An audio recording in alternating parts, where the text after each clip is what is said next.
getpopscratch.com. The Autobiography of Mother Jones by Mother Jones. Chapter 25, Struggle and Lose, Struggle and Win. The steel strike was over. That is, the men were forced back to work. Only in Bible stories can David conquer the giant Goliath, but the strike in the steel worker's heart is not over. Back to the forges, to the great cauldrons, to the ovens, to the flame and the smoke, go the hands. But their hearts and their minds are outside the high fences, fences that shut in the worker and shut out justice. The strike is not over. Injustice boils in men's hearts as does steel in its cauldron, ready to pour, white-hot, in the fullness of time. Meanwhile, in Kansas, legislators, subservient to the money powers, were busy making laws. They wanted the workers to be life serfs of the old days, attached to their jobs and penalized when they left or struck. Governor Allen signed the Bill of Slavery. The law was called by a fancy name and given a fair face. It forbade the workers striking. It made striking a punishable offense. A coal strike was coming on. Governor Allen said Kansas should have coal even if the workers did not have justice. Coal was more important than those who dug it. The coal operators said so too. Throughout Kansas, striking for better conditions, more adequate wages to meet the high cost of living than the war had brought about, for anything, in fact, was forbidden, and he who called a strike must go to jail. President Howitt, of one of the districts of the United Mine Workers, sent for me to come arouse the workers to a sense of their slavery. I went about speaking on the industrial slave law, explaining to the workers just what it meant to them to have the right to strike taken from them by law. President Howitt was indicted and sentenced to jail for calling a strike voted for by the rank and file. Because he resisted the law, he was called a rebel. In the early part of 1922, the United Mine Workers held their convention. I attended. Questions of wages and agreements were discussed.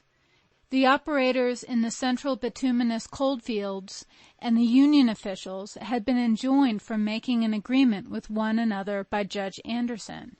Miners dig up coal for the money kings, and judges dig up decisions and injunctions. But the judges get better wages. The question of whether the strike for April 1st, unless the operators signed agreements, should be called by the convention or left to a vote of the rank and file, was before the assembly. Howitt and his friends wanted the convention to set a strike date immediately, April 1st. The conservatives, led by President Lewis, wanted the body of miners themselves to vote on the issue. Everyone was howling and bellowing and jumping on his feet and yelling to speak. They sounded like a lot of lunatics instead of sane men with the destiny of thousands of workers in their hands. Although I sympathized with Howitt, I felt that the national president should be obeyed. I rose and pushed my way to the platform. I stood there waiting for the men to become quiet. They did so. It was very still. I said, "Boys, stop howling like a lot of fiends and get down like men and do business. You are wasting time here, wasting time that ought to go to your families and babies. You ought to be ashamed of yourselves. Quit this noise." Someone called, "Speech." "This is not the time for me to speak," I said. "It is time for you to act. Trust your president. If he fails, we can go out and I will be with you and raise hell all over the nation." After that, the convention got down to business and voted to leave the matter of striking to those who had to do the sacrificing, the rank and file. The operators refused to meet the miners, broke their sworn agreement that they would do so. There was nothing to do but strike. The rank and file voted it. In Kansas, against the law, the miners nevertheless went out. Governor Allen ordered them back, just as the slaves of old used to be ordered back into the cotton fields. Again they refused to desert their brothers and produce scab coal. The governor called upon the soft-collar fellows, the rah-rah boys from the colleges, the drug clerks and the undertakers, the ex-soldiers and sailors who were out of work, waiting for their bonuses, and these mined the coal. A lark it was for them, a day's picnic. They could afford to take the job with light heart and no conscience, for it was but a brief job, not a lifetime to be spent under the ground. They would not pass on their shovel and lamp to their sons, so it was no matter to them that they left the job a little better for those who were to follow. The government, under Hoover, opened up scores of scab mines. Non-union coal was dumped on the market. The miners believed that the federal government was against them. They set about organizing the non-union fields.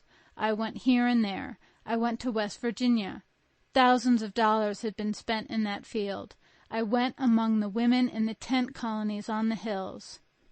The story of coal is always the same. It is a dark story. For a second's more sunlight, men must fight like tigers.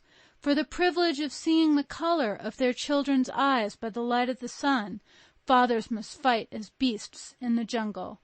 That life may have something of decency, something of beauty, a picture, a new dress, a bit of cheap lace fluttering in the window. For this, men who work down in the mines must struggle and lose, struggle and win.